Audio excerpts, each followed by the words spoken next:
Hello everyone, welcome to my YouTube channel. मेरा नाम है मयंक और आज हम बात करने वाले हैं थोड़ी सी ज्ञान की। तो ये वीडियो मेजरली कवर करेगा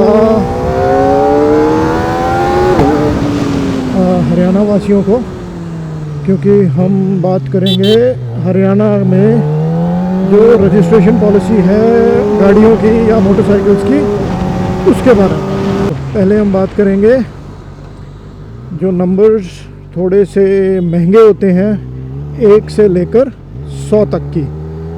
तो पहले जुलाई से पहले क्या होता था कि 1 से लेकर 100 तक जितने भी नंबर होते थे वो सिर्फ आपको चंडीगढ़ से मिलते थे। इनकी हरियाणा परिवहन की एक अलग वेबसाइट है, वहाँ पे अपडेट हो जाता था कि इस तारीख को ये सीरीज़ खुलेगी और उसकी ऑक्शन होएगी या नंबर्स की नीलामी होएगी, जो नॉर्मली 12 या 12:30 बजे से शुरू होती थी। और वहाँ पे लगता था तगड़ा मच्छी बाज़ार, क्योंकि हरियाणा में क्रेज़ बहुत है नंबर्स का। वहाँ लिटरली मच्छी बाज़ार लगता था और शुरुआत होती थी 1 नंबर से, ऑक्शन होती थी। और मैंने खुद देखा है वहाँ पे 28 लाख का नंबर बिकते हुए। तो 1 से पहले 1 से लेकर 10 तक होता था, फिर 11, 22, 33, ये जो 75,000 रुपये के नंबर्स हैं, 11, 22, 33, 44, 55, इनका होता था। और फिर शुरू होता था 12, 13 एंड सो फोर्थ। उसमें शाम के 5, 5:30 बज जाते थे और बंदा पूरी तरह थक जाता था। तो ये सब चला है जुलाई तक। जुलाई में फिर फाइनली ऑक्शन, जो मैनुअल ऑक्शंस थे वो ख़त्म हो गए और अब परिवहन की जो वेबसाइट है उसके ऊपर ही आपको नंबर्स मिलते हैं। मैं जो वेबसाइट है उसका लिंक नीचे डिस्क्रिप्शन में डाल दूँगा। तो सबसे पहले उसके ऊपर आपको अपना अकाउंट बनाना होता है और उस अकाउंट को हरियाणा के लिए बनाने के लिए आपके पास हरियाणा का परिवार पहचान पत्र वो ज़रूरी है, बिना उसके आईडी नहीं बनती। वो मांगता है, बाकी आप ट्राई कर लेना, अगर बन सकती है तो बहुत बढ़िया। वो पहला स्टेप होता है। और हर फ्राइडे को वहाँ पे जो भी नई सीरीज़ है वो खुलती हैं, जो भी नंबर्स ऑप्शन के लिए जाने होते हैं वो सब नंबर्स जाते हैं। और जो भी सीरीज़ खुली हुई है और जो महंगे नंबर्स नहीं हैं, जो नॉर्मल नंबर्स हैं, वो सब नंबर्स आपको उस आरटीओ पे मतलब आरटीओ में सर्च करके मिल जाएंगे। अगर अवेलेबल है तो आप उस पर बिड लगा सकते हैं।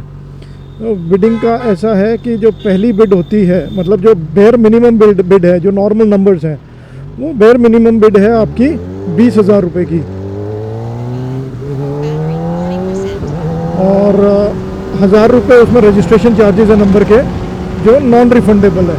तो जो 1,000 रुपये है वो नॉन रिफंडेबल है। वो अगर आपने रजिस्टर कर दिया तो वो 1,000 रुपये तो जाएंगे ही जाएंगे और उसके बाद आपकी बिडिंग होएगी।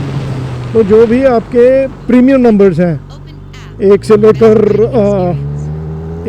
100 तक, और उसके बाद जैसे 1,000, 2,000, 3,000 या 1111, 1222, 22, 33, 33 या 0, 0, 111, 222, 333 या फिर 07, 0100, 0200, 0300, 0400, ये सब ये प्रीमियम नंबर्स हैं। तो जो भी वहाँ पे नंबर आपको मिलेगा, जो लिस्ट में मिलेगा, सिर्फ उसी के ऊपर आप बिड कर सकते हैं और किसी के ऊपर बिड नहीं कर सकते। अगर आप सर्च करोगे तो आपको वो नंबर्स वैसे दूसरी सीरीज़ में नहीं मिलेंगे। और अगर आपको कोई भी रैंडम नंबर है, अगर वो अवेलेबल है जिस भी सीरीज़ का, तो उसमें आप वो बिड कर सकते हो और वो आपको मिल जाएगा। जो बिडिंग है, मतलब आप जो रजिस्ट्रेशन कर सकते हो बिडिंग के लिए, वो होता है एवरी फ्राइडे से संडे तक। संडे तक आपने अपने बिडिंग के लिए नंबर सेलेक्ट किए, फिर मंडे, ट्यूसडे और वेंसडे, ये 3 दिन आपके बिडिंग चलती है। और वेंसडे को अगर आप बिडिंग जीत जाते हो तो आपके पास आपके अकाउंट में लिंक आ जाता है और उसमें आप अपना नंबर का जो भी अमाउंट है, जो बिड अमाउंट है, वो आप पे करिए और वो नंबर आपको मिल जाएगा। थोड़े से चेंजेस और हैं।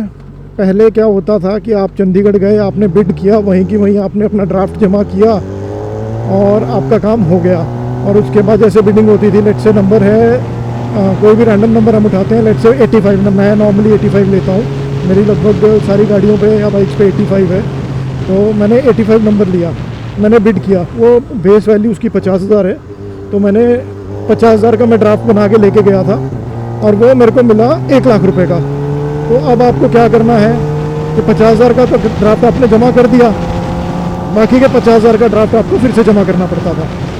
अब यहाँ पे क्या हो गया है, जब भी आप अपना नंबर रजिस्टर करते हो बिडिंग में, तो उसकी 20% वैल्यू आपको जमा करनी होती है। लेट से मैं 85 का ही एग्जांपल लेता हूँ कि मैंने 85 नंबर मैंने बिडिंग में डाला, तो मेरे को 10,000 रुपये जमा करने पड़ेंगे और 1,000 रुपये होते टोटल 11,000 रुपये जमा करने पड़ेंगे और मैं बिडिंग में चला जाऊँगा।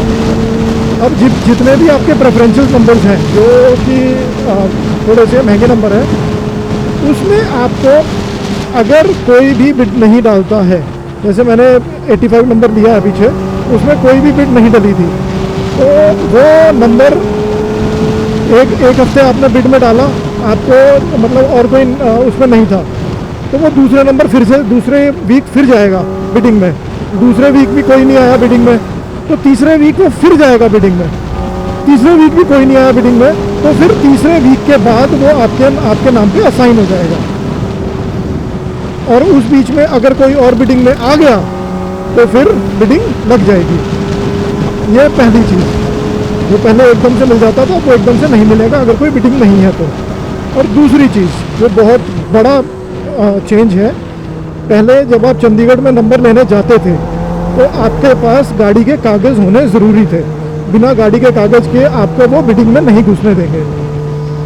अब जब से ये ऑनलाइन हुई है तो अब आपको गाड़ी लेने की ज़रूरत ही नहीं है बिडिंग में जाने के लिए। आपने बिड करा, आपका नंबर वो आपको मिल गया, उसके बाद आपको 90 दिन मिलते हैं गाड़ी खरीदने के लिए और वो नंबर रजिस्टर करने के लिए। पहले क्या होता था कि सारे 1 से लेकर 100 तक आपको चंडीगढ़ में मिल जाते थे, लेकिन अब वो चेंज हो गया है। अब जिस भी रजिस्ट्रेशन अथॉरिटी का नंबर, जिस भी सीरीज़ का नंबर आपने वो उठाया, लेट से मैंने नंबर लिया HR01 में, HR01 में मैंने नंबर लिया 0085, तो अब ये नंबर अम्बाला रजिस्ट्रेशन अथॉरिटी में ही जमा होएगा, क्योंकि ये नंबर अम्बाला का है।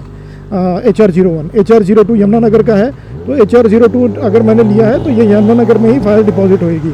HR03 लिया है तो ये पंचकुला में होएगी, HR04 लिया है तो नारायणगढ़ में होएगी, so on and so fourth.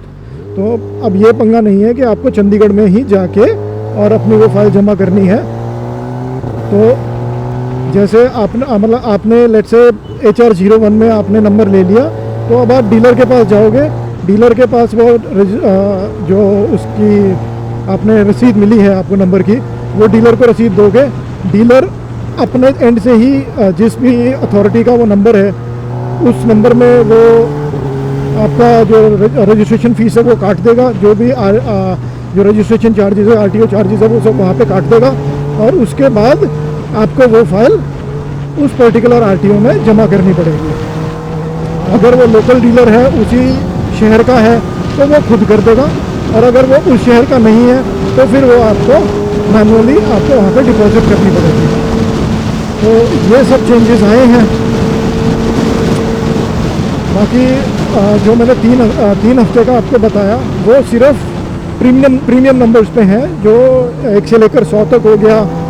उसके बाद 1111, 1122, 22 या फिर 1000, 2000 जो भी प्रीमियम सीरीज़ है उसके लिए। जो नॉर्मल सीरीज़ हैं, आप कोई भी रैंडम नंबर उठा लो, जो जैसे मैं लेता हूँ 8500, वो एक नॉर्मल नंबर है। तो उसमें आपने बिड डाली, आपके पास आप अकेले हो बिडर, तो आपको सेम वीक में, अगर कोई बिड नहीं है तो आपको सेम वीक में वो आपके नाम पे ट्रांसफ़र हो, आपके नाम पे रजिस्टर हो जाएगा, मतलब वो आपको मिल जाएगा। और उसके बाद आपको आगे अपनी कागजी कार्रवाई करनी है। और ये भी है, जैसे मैंने अपनी एक बाइक ली उसका मैंने, क्योंकि मेरे को चंडीगढ़ से नंबर मिलते थे तब तक, तो मैंने HR70 में अपना रजिस्ट्रेशन कटवा दिया था। तो फिर बाद में मेरे को नंबर मिला HR79 में जो खड़खौंदा का है। तो फिर मेरे को खड़खौंदा में जाके फाइल जमा करनी पड़ी। वहाँ पे उन्होंने मैनुअली उस HR70 में जो रसीद कटी हुई थी वो HR79 में रसीद ट्रांसफ़र कर, मतलब फ़ीस ट्रांसफ़र कटी करी, और उसके बाद फिर वो मेरा मतलब मेरे को नंबर मिला HR79 में, जो मैंने 85 नंबर लिया था वो। लेकिन जितना छोटा RTO उतना ही ज़्यादा टाइम लगता है, क्योंकि वो काम करके ही राज़ी नहीं है। अब मैंने फाइल जमा करी थी 22 तारीख को। 22 तारीख के बाद मेरा ये अप्रूव किया उन्होंने 4 तारीख को।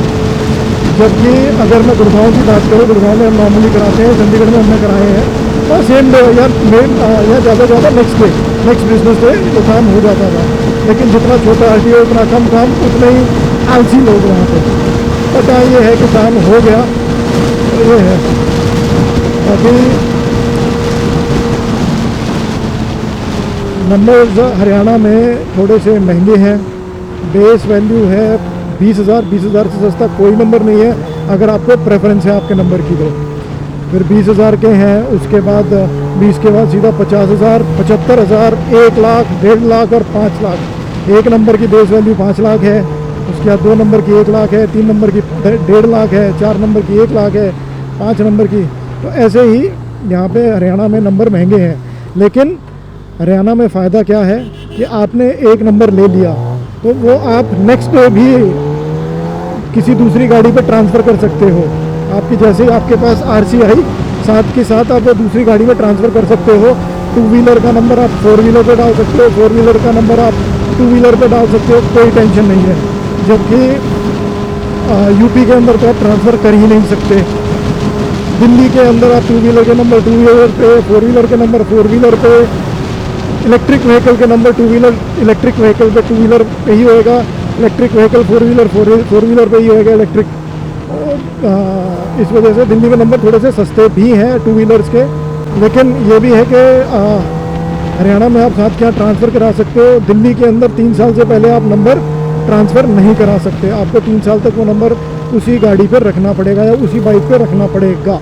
बाकी अगर कुछ मिस हो गया है तो आप मेरे को कमेंट्स में बता सकते हो। आपके कोई सवाल हैं तो आप मेरे को कमेंट्स में पूछ सकते हो। मैं सभी कमेंट्स पढ़ता हूँ और जो भी क्वेश्चंस हैं मैं उनके आंसर्स दूंगा। बाकी आज का व्लॉग हम यहीं पे ख़त्म करते हैं। अगर आपको ये व्लॉग, ये इन्फॉर्मेशन अच्छी लगी तो सब्सक्राइब करें, लाइक करें और दूसरों से शेयर भी करें। तो see you till next time, bye bye.